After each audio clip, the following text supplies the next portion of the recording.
Caring for your walk-in. General safety information. Installation, maintenance, and servicing are to be performed only by trained and qualified personnel familiar with commercial walk-in products. Ensure that all field wiring conforms to the equipment requirements and all applicable local and national codes. Disconnect all power sources before servicing the unit. Sheet metal and coil surfaces have sharp edges. Use appropriate protective gloves to prevent injury. Use appropriate eye protection during installation and servicing. Caring for your walk-in. Your well-built walk-in and refrigeration system has been engineered to give you many years of trouble-free operation. However, like any other piece of equipment, proper care and maintenance are crucial to the longevity of your walk-in. The following video shows how basic care can ensure that your walk-in always performs at its very best. Your walk-in system is essentially an oversized refrigerator or freezer, consisting of three main components. These include the condensing unit. This is a large box located outside the walk-in, typically on the roof of the building. The evaporator unit. This is the large rectangular box with several fans mounted inside, typically hanging from the ceiling of the walk-in. The walk-in room itself, made from foam insulated panels that are mechanically locked together to form an airtight seal. Other components of the walk-in can include doors, strip curtains, ramps, and shelving. To clean the walls of your walk-in, use a soft, damp cloth with a mild detergent with hot water. Be sure to dry the panels completely. Never use a power washer or hose to spray down the walls. This can cause damage to the panels along with ice buildup and slippery floors. Periodically check the door gasket for wear and cleanliness. A tight door seal is very important in order to keep the warm, moist air from entering the cooler or freezer. You can wipe down the gasket with a clean cloth in the same manner as the cooler or freezer walls. Be sure to dry the gasket completely. It is recommended that you replace the gasket once a year. Regularly check to ensure the proper closing of the door. Make sure the door closer is catching the strike normally. If the strike becomes bent, the door may fail to fully close and may actually force the door back open. The door should seal tightly all the way around, and the latch should secure the door shut.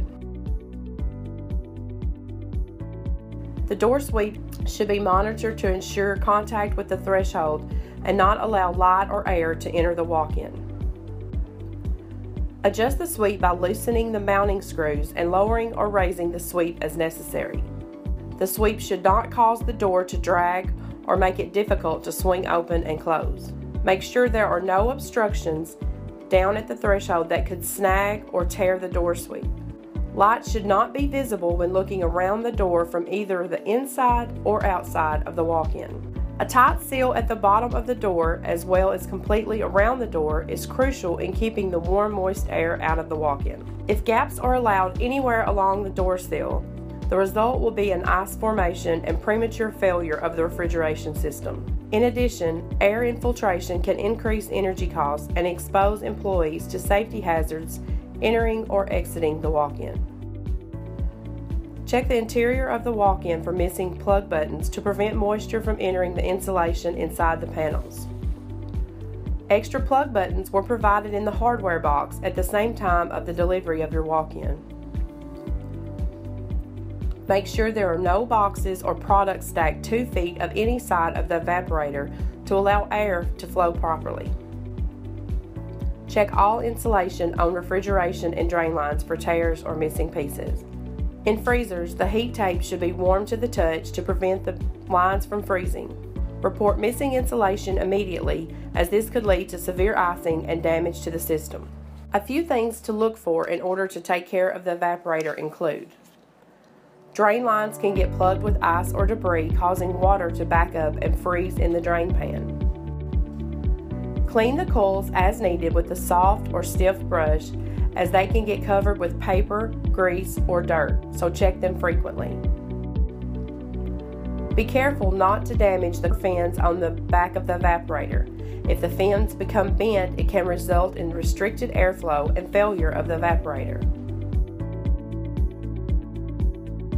To clean the condenser unit coils, we suggest using a solution such as Calgon Corporation's CalClean 41352. Prior to cleaning, straighten any bent fins. This will allow the cleaner to penetrate the surface better.